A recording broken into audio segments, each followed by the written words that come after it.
You're listening to the Whole Church Podcast, a proud member of the Anazal Podcast Network. Our efforts to educate and unite the church are made possible thanks to our sponsors on Patreon, Captivate, and Apple Podcast. You could join them on one of those networks, or you can support the show by making a one-time tip on our Captivate website down below in the show's description. Hey guys, thank you so much for tuning in to our first episode of the Whole Church Science Fair, where TJ and I, Joshua and Noel, are going to do just kind of an intro to the series. We discuss a lot about evolution, the Big Bang, geology, the age of the Earth, and the kind of typical things that cause people to think there is a rift between faith and science. In this upcoming episode, however, we tried a different setup just because of circumstances. And in short, it worked pretty well for TJ's audio. Mine came in a little choppy. My audio does some clipping. So if I sound a little different in this episode, it's just because we tried something new. It didn't quite work out as well as we thought. I still think this episode is totally worth your time. And we focus a little bit more on evolution than I had planned. That is not what this series is going to be about. But I do think this is a really important discussion to help frame why people think faith and science are at odds. For the upcoming episodes we will be doing as part of this series. So please tune in. Forgive the audio fumble. And guys, I really hope you enjoy the episode and consider sharing it, all the good stuff. Thank you again so much for your time. And we can't wait to get this science fair started. Psalm 111, verses 1 through 5 in the New American Standard Bible. I will exalt the Lord with all my heart. In the counsel of the upright and in the assembly. Great are the works of the Lord. They are pondered by all who delight in them. Glorious and majestic are his deeds, and his righteousness endures forever. He has caused his wonders to be remembered. The Lord is gracious and compassionate. He provides food for those who fear him. He remembers his covenant forever. Psalm 111 is a wisdom psalm of praise. After the section that we just read, the psalm continues to discuss God's covenants and the wisdom of following his ways, connecting the study of creation, wisdom, and obedience to worship. TJ Blackwell, the great. How might this appreciation of studying and obedience as worship help bring the church closer to God and one another? Well, I think in today's church, a lot of people will misconstrue worship as just singing and dancing in your congregation. At least we dance at my church, at least. I don't know about the rest of y'all. Sorry, Baptist listeners. But I feel like expanding the view of worship to include obedience and study really opens up the door to people who either are less able to attend their congregation or less comfortable, being expressive in that way, which I'm not here to point fingers anymore. But, a lot of people are like that when they're, kind of shy. So I think it'll be very helpful. Yeah. And obedience isn't always like, oh, he gave us rules and we did it. Sometimes it's like, I love TJ, and part of my relationship with TJ is, I wouldn't say obedience, but it's like, hey, I know that when I'm making a shirt that says TJ quote on the back, making the only color options of black and purple is a form of me showing my appreciation to TJ. Not worship, but yeah, I think it's a similar concept. And you have to make sure there's nothing on the back. Yeah, correct.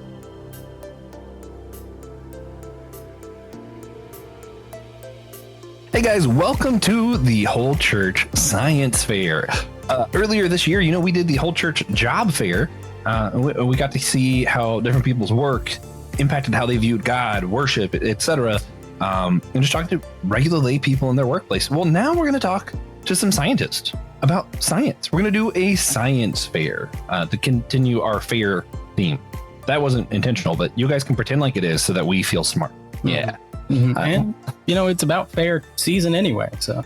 True. Almost time for the state fair. Yeah. Maybe that's next. Whole Church State Fair. I'm just kidding. Or am I? No, we are excited for this series, though. We are going to be discussing stuff like creation, evolution, abortion, LGBTQ. We're going to all that kind of stuff. But we're also going to be talking to people who are just like marine biologists and be like, hey, how does the study of the wildlife under the sea help you see God better? And we're going to try and focus more on that. And all the while doing that, we're going to make sure we're looking to church unity, because there are a lot of splits in the church over like the age of the earth, how we view evolution, all this kind of stuff. So they are also relevant to church unity. We're not just doing science because, science is a fun, hot topic, but we're also doing it to announce a new podcast that's going to be on the Unresolved Podcast Network soon called Your Matter Matters. And we're going to talk a little bit about that today as well in your intro episode to the series. Of course, I have to introduce to you that voice you heard several times already, the one and only TJ Tiberius Juan. Tiberius Juan Blackwell. He, if you didn't know, he's going to be going to Theology Beer Camp before this is released. And we were both invited. He was able to go. For those who maybe don't know this, Minnesota didn't exist until Tripp invited TJ to go to Minnesota. Yeah, it just became a state as they invited TJ to it. Mm-hmm.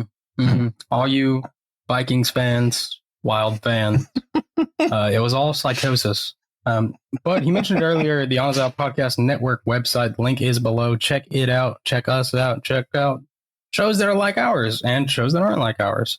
But, you can also pay to support us on Fourth Wall. You know the deal. You know the spiel. I'm not going to give it all to you every time. Yeah. But that Fourth Wall site, it's in the show description. I didn't write it on this outline. I'm sorry. But it's in the show's description. You can do all kinds of stuff over there. You can tip, donate, look at some of the merch. And we have a special t-shirt out for the science fair that's exclusive. So once we're done recording these and done posting them up, I'll give you all a week taking it down. It won't exist anymore unless you're an official whole church member on the site. Then you'll still have access to it. Yep, that's right. You heard it here first. We are officially creating a scarcity economy for the merchandise. Sorry. Yeah, check that's what makes out. unity possible. Scarcity. Yeah. Oh, man. Now, as always, we do like to have a silly question to start the real show off. You can't have division. If you're being as united as silly as I like to be, unity happens at words, guys. Words are difficult. That's why I don't do podcasts. Words are hard. Oh, wait.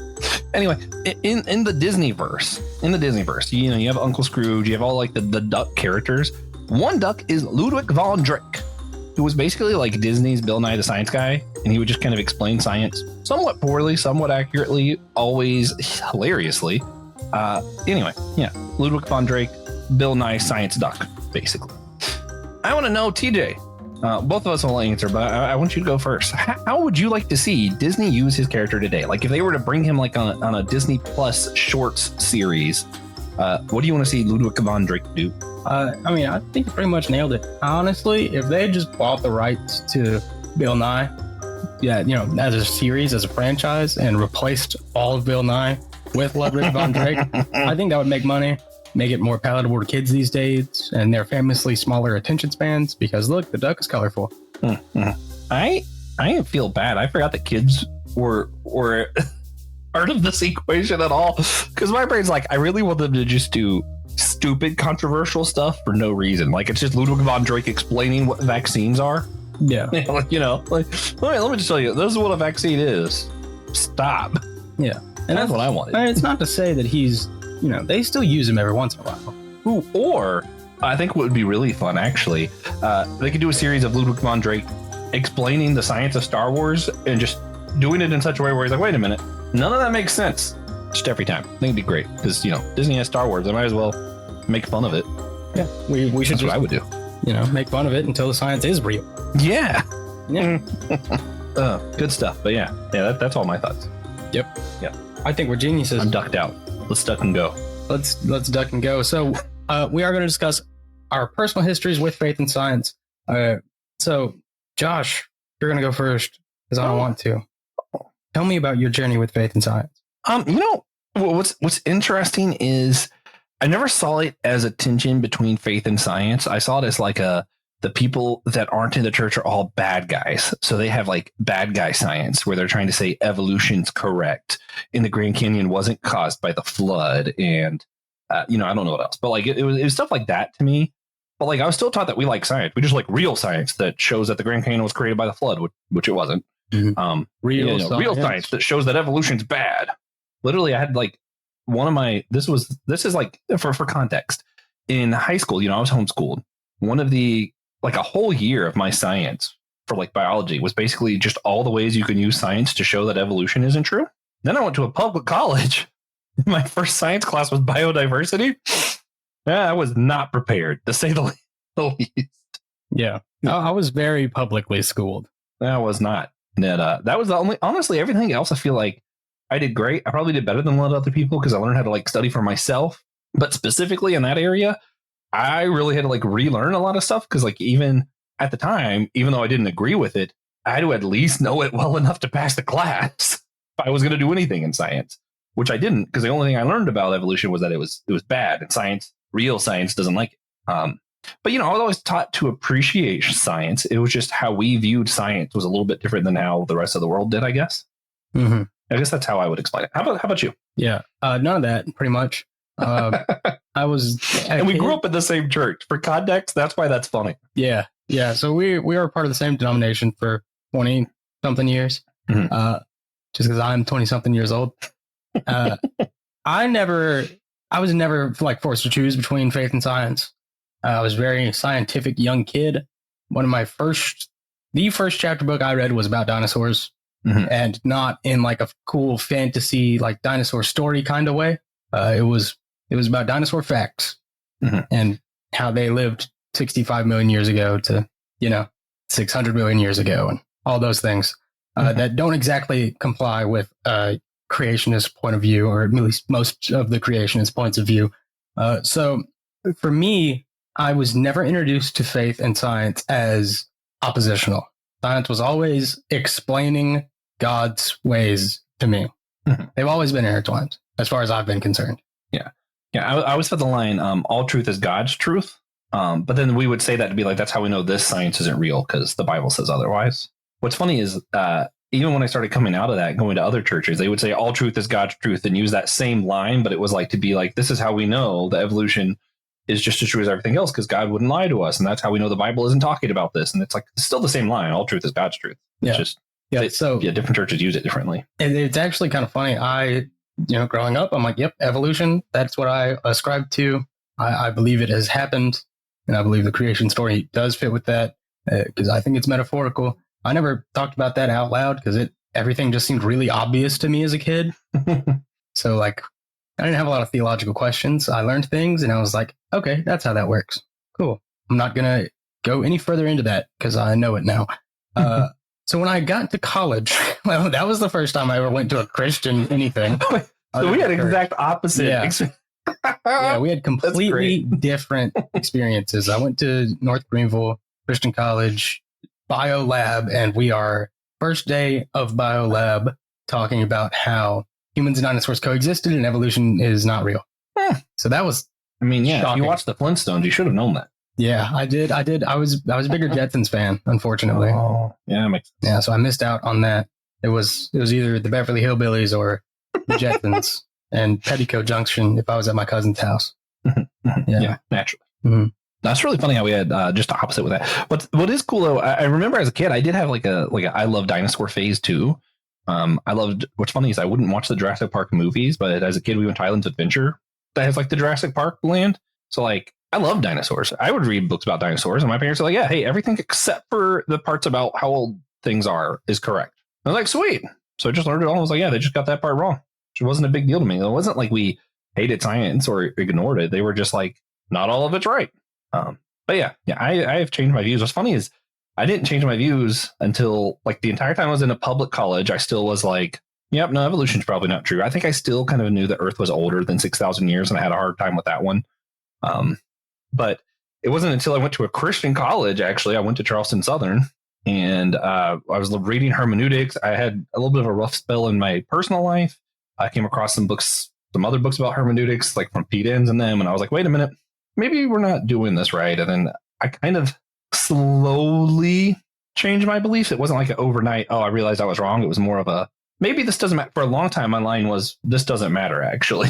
So I just don't need to have a stance on it. Which is not ridiculous. Yeah. Not ridiculous to say. To some people, this doesn't matter. Yeah. And I still don't think I needed to have a stance on it. It was just eventually, I was like, man, the science is overwhelming. And now saying I don't have a stance on it is just a lie. Like, I've seen too much to not have a stance on it.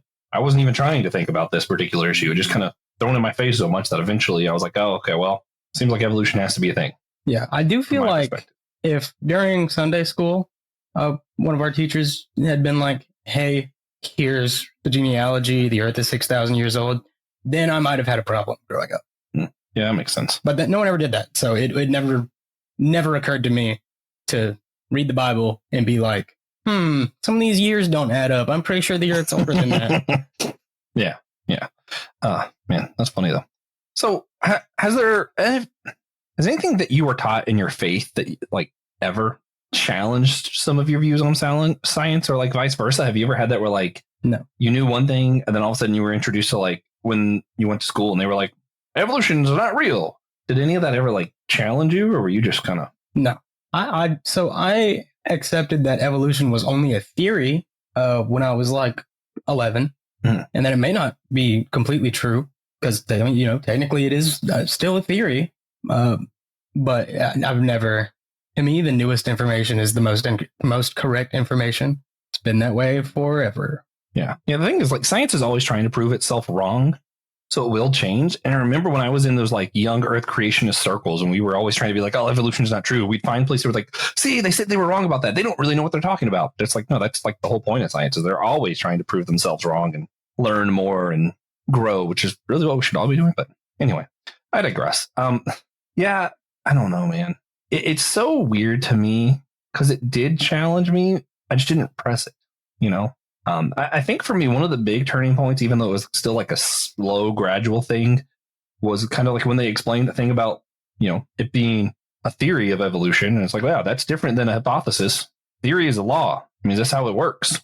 It's like gravity. I'm like, oh, that for me was probably the first time I remember being like, oh, wait, because my whole life they were like, theory, that means they don't know. And I was like, well, see, that's not what theory means. And then all of a sudden I had to struggle with it a little bit more, but still, I really tried not to have a stance until I just kind of did one day. I don't know. Yeah. There's a difference between having a theory and something being a theory. Yeah, that makes sense. Even though it sounds confusing. Yeah. Yeah. So for this series, we are asking all of our guests to step into the whole church lab. We'll ask a rapid series of science adjacent questions, alternating from 4 different categories. They are biblical, religious, everyday, and mythical, and see what they can tell us in the next 5 minutes. This, of course, is the intro, which means today it is Josh's turn to participate. So, and TJ will at the end, so you can have the correct answer. So, yeah, anticipate that. Yeah, I get all of the advantages. I do. So, are you ready, Josh? Probably not, but let's do it anyway. So, when Jesus turned the water into wine, what actually happened on a molecular level? I feel like, man, I have no idea. My brain wants to just say that he kind of like swapped the wine out. And now it's like, and this is because I just think this would be the funniest version. Somewhere else, someone was drinking some really nice wine that got turned into water at the same time. Like Jesus just swapped, Yeah. Because that just sounds like the funniest version. So that's what I'm going with. Yeah. Substitution, not substantiation. Yeah. Yeah. Yeah. That would, not in that instance. Not ridiculous. So if a Muslim were to call to prayer, or if a Muslim call to prayer were broadcast from the International Space Station, how would they know which way to face Mecca? I think they would have to go to one of their spiritual leaders for that. Primarily because, usually they bow their head and face the direction of Mecca. But the problem is the direction of Mecca is already going to be down, ideally. So do you bow your head and look down? That doesn't really make sense. So I think they're just going to have to speak to one of their spiritual directors or maybe read a Miss Marvel comic where she's in space, and maybe that'll help. Yeah, we'll see what happens. Yeah. So is there anything that Icarus could have done that would have kept his wax wings from melting as he got closer to the sun? That sounds like one of those questions that I came up with because I was bored, and I would text to TJ to see what the answer is. So maybe we'll find out later. Yeah, maybe we'll find out many episodes from now.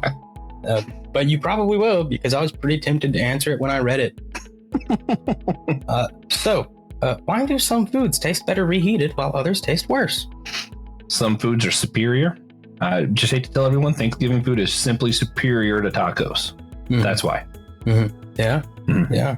So which micro and macronutrients would manna have to have for the Israelites to survive on it alone for 40 years, as described in the biblical tale? And how many calories would they need to consume of the manna per day? The calories thing is just like almost, I don't know why that was in the question. I wrote the question, but like that has more to do with how much activity they're doing. They're a lot in the wilderness. They're doing a lot. They're probably a lot of calories. My brain wants to think that manna can't be as bread-like as a lot of us think of it as.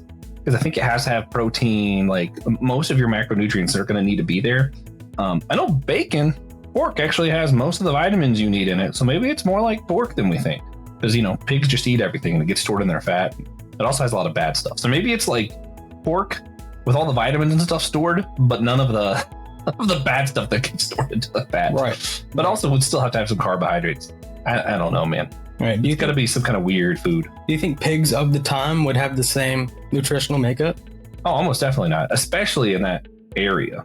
Right. Yeah, that's a good point. Mm-hmm. Not trying to poke any holes. I'm just saying. I don't know. No, I'm just saying.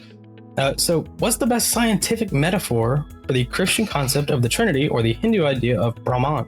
I kind of want to say you'd have to go probably to protons, electrons, and neutrons, and not in like a sense of like, oh, the three are what make one, and more a sense of none of them mean anything without their relationship to one another. Mm-hmm. And I think that's true of God and the Trinity. I think that's true of us humans to one another, and certainly true of like how the gods work in Hindu religion, where they're all different gods, but they're all also the same God. Like, I think it just makes more sense. So we have different parts, but we're not defined by the part, but by the relationship. Mm-hmm. So we're nearing the end of our 5 minutes. So, Josh, what's with the beach and the lagoon in SpongeBob? Why is Goo Lagoon there, man? They're already underwater. Man, this irritates me to no end. Still haven't heard a good answer to this. I have no idea. The best thing I've heard is it has to do with like salt deposits in the ocean. Like there's different like thickness of water, so it could be something like that. I just can't wait to hear TJ answer this at the end, because I think he probably actually knows. I do. I do know. I hope you tell me after we record. And I'm just going to have to wait. No, I want to know after the episode. I'm just going to have to wait until we record this. Wait. What if we save it the whole time and we just make that the Patreon? It's just TJ tells us the actual That's answer. True. That's what we'll do. That'd be funny. That's what we'll do. Yeah. Oh, wait, not Patreon anymore. Members. The whole church members get that. Yeah. Yeah. So, way to go. You survived the whole church lab. I am shocked. Yeah. How do you feel? Like dying. Yeah. Well, I feel enlightened. I think that was eye-opening. Yeah. Yeah. So, moving on. One of the big markers for the American church's relationship to the scientific community is the Scopes monkey trial. We are not experts on this, but we wanted to discuss this trial for context to the upcoming series, as we feel it is very relevant. Josh, take it away. Yeah, again, not experts, but we can't not talk about this if we're going to be talking about faith and science. So it was in 1925, it was July 21st, which was my brother's birthday. Okay, anyway, 1925 is when the trial takes place, which I thought was the case. I tried to look it up. It was basically completely it was just created. None of the stuff was really real. They just wanted to have a legal case. Yeah. Literally, so John Scopes is the teacher. He's in Dayton, Tennessee. He was a science teacher. There was a law at the time that was basically, you can't teach evolution in school because that's saying the Bible's not true and you're getting into religion. And I don't even know what it was he actually taught, but even when he reported himself, mind you, he was like, I might have taught evolution. I'm not sure. So the whole thing was they just wanted to have the trial. They just didn't have anything going on for real. Yeah. Anyway, so the people that we need to know from here, John Scopes was with Clarence Darrow, however you say that name, was representing him in the case. He was arguing for academic freedom and for scientific integrity, so that we should be allowed to teach evolution in school. We don't have to say it's the only truth, but that's the thing. So it's really weird. So the evolution was the free speech side, which is pretty much the opposite of what we see in most cases today. The religious side was the one that was trying to go against free speech, basically. And you have William Jennings Bryan, who was a 3-time presidential candidate, devout Christian, who was arguing for the state that, they trying to persecute John Scopes for teaching evolution in school. He's saying we shouldn't teach that. It's saying that the Bible's not wrong. You're crossing freedom of religion when you do that. All this kind of stuff. William Jennings Bryan was one of the more progressive Christians who were really afraid of evolution being taught in school because of eugenics at the time. That was like a big fear. So at that time, your more progressive Christians were the ones that were the most afraid of evolution being taught. It just didn't have anything to do with the young earth doctrine or anything like that. It had to do with, hey, eugenics is bad. We're afraid of that. So let's not teach evolution. Yeah. It almost feels like it's a product of its time, wherein the church was, enforcing a lot of doctrine, law, in America at the time, such as prohibition. That type of thing is what we're talking about, which kind of feels like, to me, the end of the church as an oppressive force, which they've known to be, historically speaking. There's only a few crusades about it, but only a few. Yeah, only a few. Yeah, but Jennings Bryan, for those who don't know, 3 times presidential candidate, Democrat each time, strong Christian Democrat. Yeah. So I just think, for context, especially when we're thinking about Christian unity, it's just interesting to put in perspective that the Democrat Christians, you have this progressive Christian, we have Democrats, those are the ones going against both freedom of speech, but also going against evolution, which is wild to think about in today's world 100 years later. Yeah. Which, happy 103rd birthday to Scopes Trial. Yeah, like it just had the 100-year anniversary recently. They did some shows did anniversary stuff for it. That's not what we're trying to do. We just realized we can't talk about the relationship of faith and science without this, because it wasn't until after this point that a lot of the fear mongering around Christianity be taken out of school was really prevalent in America. Before this point, there was a paper that was like the fundamentalist papers of Christianity. And it was like this paper trying to combat evangelicalism, because evangelicals were more progressive than fundamental Christians. So the fundamentalists had their own papers, and among them were some creation evolutionists, were actually some of the people who wrote in there. They didn't write about creation evolution, but they were writing in there because that wasn't like, at the time, that wasn't a marker that disqualified you from being a fundamentalist Christian. I see. Yeah. So anyway, moving on. I want to bring up some of the big actors to kind of, again, unpack the story. So there's 2 different stories. You have the Scopes monkey trial that's really important to the story. Also, weirdly enough, there's a timeline we need to go through. You can check the Holy Post. We've had some of the hosts from that show on here before. They have a really good video kind of laying this out better. We're not experts. We just want to give you guys some of the basics when we're talking about faith and science, especially for those of us in America. But this is relevant outside of America for this one. So we're going to go through some of this lineage from the beginnings of the Seventh-day Adventists all the way through to today with BioLogos, Answers in Genesis, Ken Ham, Francis Collins, all that, because there's pretty straight line. I think it's really interesting stuff. So again, do some of this research yourself, because we're just barely touching the surface here. So Ellen G. White, woman who was a visionary authority of the Seventh-day Adventists, she was the co-founder of the Seventh-day Adventist Church.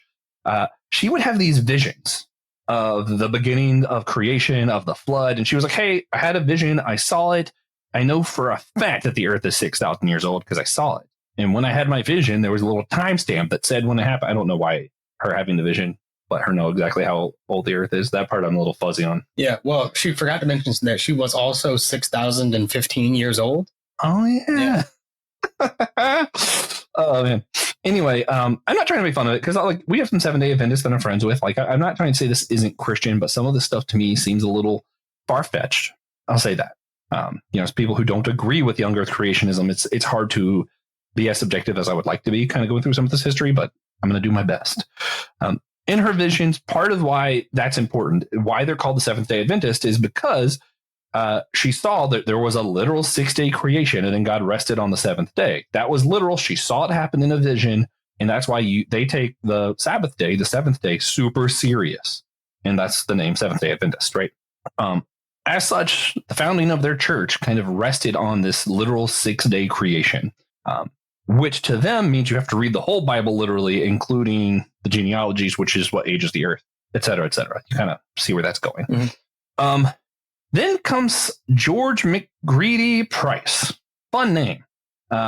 He comes around the time like 1920, 1940s. Geology is kind of making some big splashes and kind of is able to age some rocks and fossils and stuff. And they're like, hey, actually, this is how old the earth is, which pisses their church off as well as other Christians, because that goes against their literal reading. Yeah.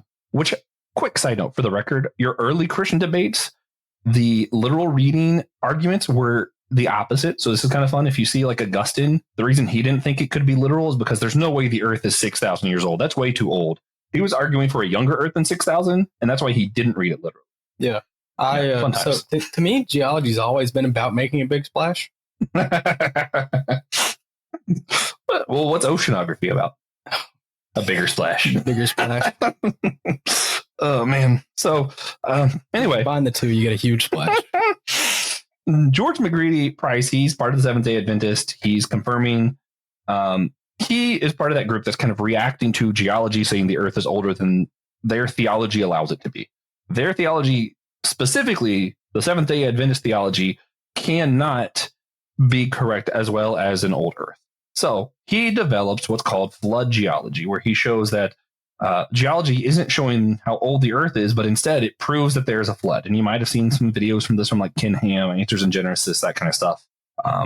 Most of that science has been debunked. It's very faulty. That is not how science works. Even if you think the Earth is young, flood geology is just, I'd say it's objectively incorrect. Is that fair, TJ? Or am I being harsh? I mean, I feel like that's fair. I mean, I don't feel comfortable saying anything is objectively incorrect, honestly. Like we're one solid discovery away from everything being wrong that we know currently. That's fair. But I think it's wrong, yeah. Yeah.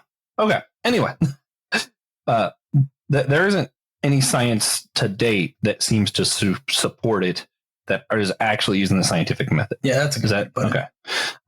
Yeah, but he writes the 1923 book, whatever, essay, The New Geology, where he kind of explains his geology. Then you have Henry Morris and John Whitcomb, neither of which are Seventh-day Adventists, but they are both influenced by that book, The New Geology by George McGrady Price, and they say point blank that is what inspired their book, The Genesis Flood, that they wrote in 1961. So mind you, up until this point, this is still mostly Seventh-day Adventist. It's not like main Protestant thinking, main evangelical thinking really isn't anti-evolution up until this point. 1961, they write The Genesis Flood, arguing for that literal flood thing and how the flood's proving geology wrong, etc. So geology is really playing a bigger role than evolution at this point. Evolution is like the side idea that has to be cast out because of the age of the Earth, which goes back to geology, which is like the main concern for a lot of these people. Mm-hmm. In 1970, they find the Institute for Creation and Research. In that institution in Australia is where Ken Ham shows up. He learns from Henry Morris, John Whitcomb, all of this following the lineage straight from Seventh-day Adventists to here. Ken Ham learns from them. And then in 1994 is when he starts his Answers in Genesis.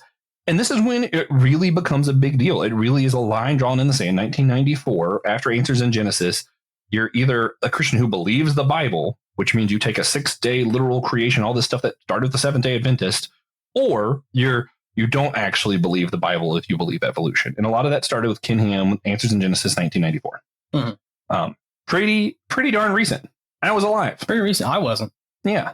So a lot of people will state either Ken Ham's Answers in Genesis in 1994 or the John Whitcomb Henry Morris book, Genesis Flood, as the beginning of modern Young Earth Creationism, YEC, as it's called. Mm. So again, even if you go with the 1961 one, that's not even 50 years old. It is not like a long-standing Christian doctrine. That is 60 years old. Correct. I don't know how to math. Yeah, but it's not old enough to be a long-standing Christian doctrine. Correct. Yeah.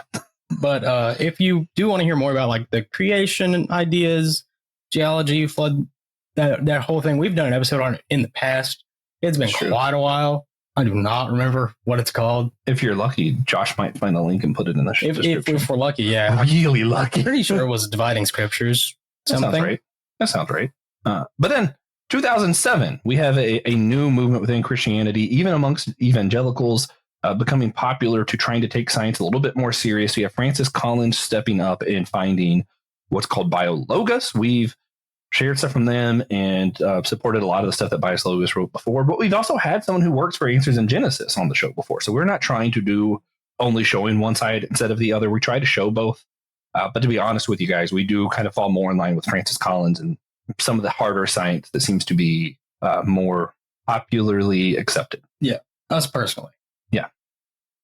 So, that's basically the story. There's a lot of back and forth and a lot of politics involved. And if without that one person having visions and starting the Seventh-day Adventist, we don't have any of it. Mm-hmm. Yeah. Mm-hmm. I mean, what is a man without vision? The name of the vision? No, what is a man without vision? Oh, blind. I thought the answer was Ellen G. White. Yeah. I do want to also bring up some of the other theologians. So you're not just following this timeline. I kind of want to give an idea because, again, even though modern Young Earth Creationism was like 1961, maybe 2000, whatever, there have been different views before this. A lot of the progressive Christians that I'm friends with, even, we try to make this argument like Young Earth belief didn't exist until then. That's just not true. Young Earth beliefs existed since Christianity existed. They just took different flavors, different views. There was just also old Earth creation's been around since Christianity existed. And again, for different reasons, because evolution wasn't around that whole time, right? But ever since evolution was started, you had creation evolutionists. You've had people who were like, nope, the Bible's literal. We're going to take it this way. Before evolution was founded, we had, and we've talked about this in a different episode, atomism, way back when with the Greeks. We had Christians like I mentioned earlier, Augustine, who thought the earth was younger than the Bible said, because there's no way that story is meant to be literal. All kinds of different views. So it's just like it is. I will say it's objectively untrue to say that there's been one solid view on the age of the earth or creation since Christianity started. That's just not the case. Yeah, it's just not real. Yeah. I don't know. Augustine cracks me up because he's like, dude, that's way too many years. 6,000? That's so many years. Can't even count to 6,000. Be realistic. It's so funny. Oh, man. So some people I wanted to shout out because I think some of these might be surprising. Some of these might give people permission to feel like they're not crazy for being in one camp or the other. We'll see. John Stott, famous theologian who he actually started the London Institute for Contemporary Christianity, kind of going into the importance of science. And we had Ernest C. Lucas on the show recently, who's actually a part of that institution today.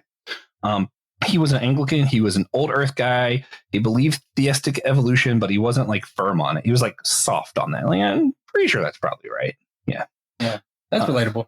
Yeah. Famously, to disagree with him on other things, also disagreed with him on this is Martin Lloyd-Jones. You know, I like to quote him. I like Martin Lloyd-Jones. He was a great guy. He also believed the earth was young. He believed it had to be a 6-day creation. He wasn't firm on some of the details, but he said Darwin's view of evolution cannot be true because the way the Bible tells the story, that doesn't make sense.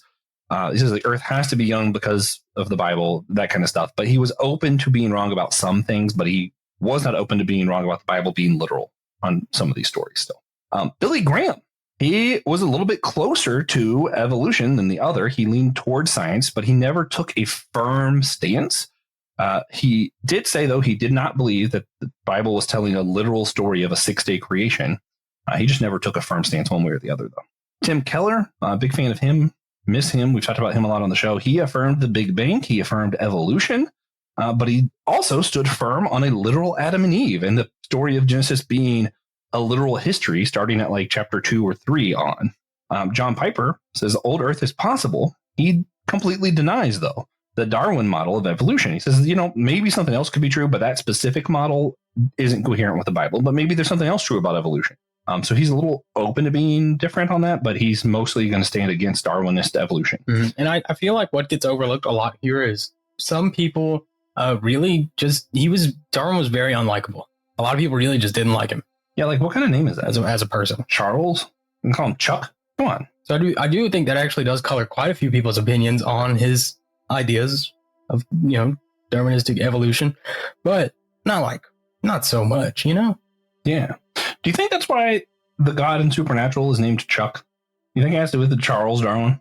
Definitely, yeah. That's kind of funny. I never thought of that. C.S. Lewis, for those wondering, he was a creation evolutionist. He never talked about it.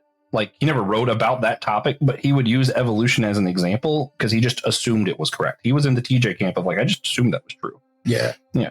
Tolkien, on the other hand, he believed that the earth was old and round. He made sure people knew that. He knew the earth was round. He was pretty silent on evolution, though. He was a good Catholic. He believed what the Catholic Church said. So Catholic Church never affirmed evolution in his life. He just didn't talk about it. Yeah, he just didn't care. Yeah. Yeah. So, you have a lot of different views from really important theologians that I respect on both sides, and some that are kind of like right in the middle, and some are right in the middle in some weird ways. But I don't think if anyone tries to make you feel dumb because Christians always believe this way, or they're like, oh, yeah, well, this person believed that. Man, there's just as many smart people on the other side who are really good theologians who love the Bible. That's just something I think it's important for us to keep in mind, not just about evolution and creation, but all of this stuff when we're talking about science, faith, and how this stuff divides us or brings us together, to just remember there are smart people on all kinds of different sides as we kind of go through these conversations. Yeah, that's how we end up with so many different sides. One up and stick to that. Yeah, if I was smart, I'd make up some crazy stuff. Yeah. So where do we hope that this series goes? And what do we hope we learn? Yeah, I know we spent a lot of time talking about evolution just then, but I kind of hope we don't do that in the series at large. Me too. I hope it's more about how science helps us see God better, or how it can help us have better arguments in the church. Because like we're still going to argue. We can just argue well and still have unity without uniformity, right? Mm-hmm. Mm-hmm. Yeah. What about you? What do you think? I hope we find that they exist pretty naturally for anyone that doesn't make it an issue. Yeah, me too. Yeah. Also, I also hope that it does a really good job of building up Pastor Will Rose and Thomas Johnston's upcoming miniseries in association with the Evangelical Lutheran Church of America, and it's going to be hosted on our network, the Unazal Podcast Network. The podcast will be Your Matter Matters, in an effort to help churches kind of lead congregations through conversations about faith, science, and all the different like questions that it brings up around like vaccines. Probably creation evolution is probably going to be a part of that. Abortion might be a part of that. How we treat our LGBTQ neighbors. I'm sure a lot of that stuff's going to be involved in their podcast as well. Your Matter Matters. And I'm really excited for that. So I hope this does a good job of building that up and advertising their show. This is just a 8-week advertisement. Yeah, this is just a big long series. No, so one thing, what's funny is I think that's going to be longer than their entire podcast. We're going to build it up longer than it's going to run. Yeah, that's what it deserves. Yeah, but their episodes will probably be longer. You know, it works its way out. One thing, though, we do like to do before wrapping up, we always like to ask TJ to provide a single tangible action to help better engender church unity. TJ, what is something our listeners could stop and do right now that's going to help better engender Christian unity today? I think you need to go find the closest person that belongs to a different denomination than you and handcuff them to yourself and throw away the key. Are you about to do that to me right now? Because like we're in the same room. I am the closest person to you. Yeah, we've already been through that, more or less. Have we? Yeah, pretty much. So I do think that would help a lot, because you either learn to love each other or one of you loses an arm. See, what's funny is like I was gonna go with your joking route and go like, you know what? I think you sleep in a one-person tent together. And then I was like, wait a minute. We have been through that. Well, yeah, that was the joke. But then I realized I actually think going camping with people who believe differently than you is excellent, because you usually aren't on your phones as much. You just have to talk. That's really all there is to do. So you just have a campfire, talk with one another. Sometimes beliefs get brought up. Sometimes it's just about your families. It's cool. It's whatever. Yeah. But yeah, maybe have a big camping trip with some people who don't agree with you on everything. Yeah. And just get to know each other better. Yeah. So what would be the repercussions in the world around us if everyone started doing what you recommended? Well, they could do both. They handcuff each other and then go camping together. Yeah. No, I don't know. I honestly, I feel like if we just spent more time outdoors, more time camping with one another, talking to one another, I just feel like there'd be less arguments, less fighting in the world, less tension, polarization. We'd probably care a lot less about politics and a lot more about each other. Mm-hmm. Yeah. Mm-hmm. That's what I think. Yeah. What do you think? What if everybody handcuffed themselves to someone? Well, I think at least one company that makes handcuffs would make a whole bunch of money.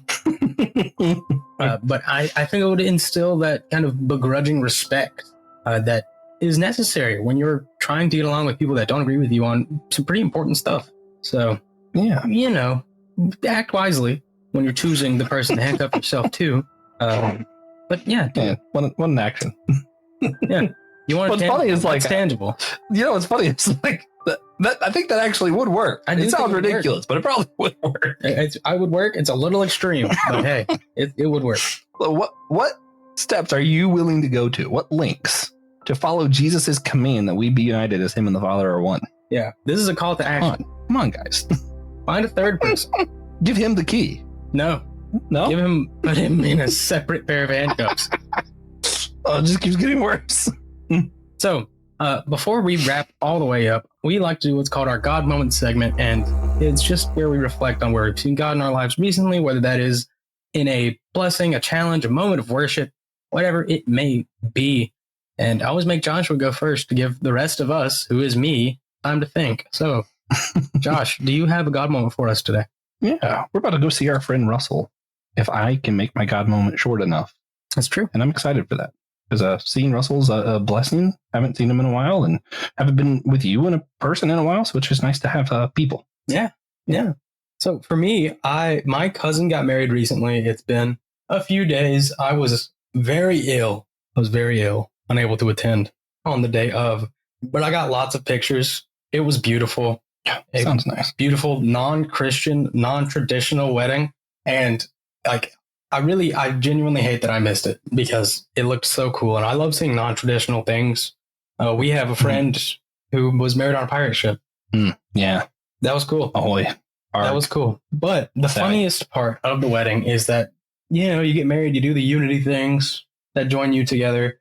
All the ones they tried to do that weren't biblical just didn't work because it was outside, which I don't care about. I just thought it was kind of funny because, like, you're not really married. Like, that's a sacrament. Yeah, don't let the Catholics know. But it was beautiful. Yeah, it was beautiful, and we love the Catholics. It's just a joke.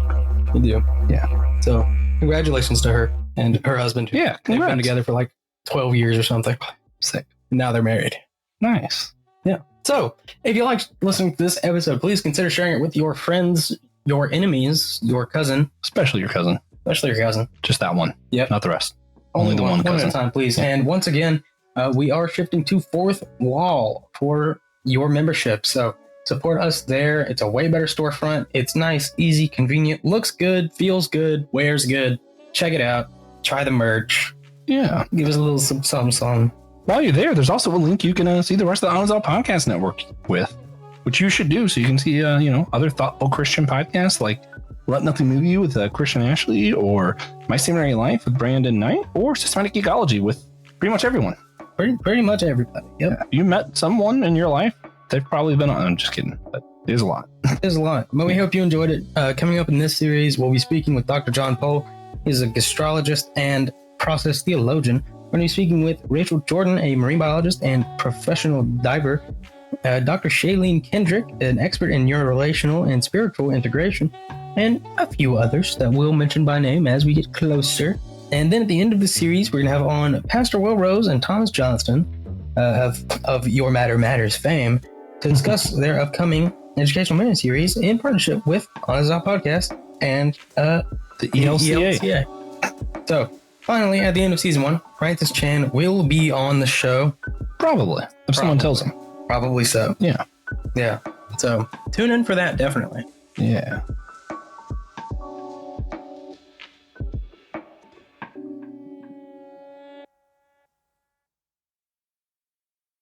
Thank you for listening to the Whole Church Podcast. We hope you enjoyed the show. Remember, you can always sponsor our efforts to educate and unite the church on Captivate, Patreon, or Apple Podcast. If you're not into the subscription thing, again, you can leave a one-time tip on our Captivate website down below in the description notes. Thank you again, and please come back next week.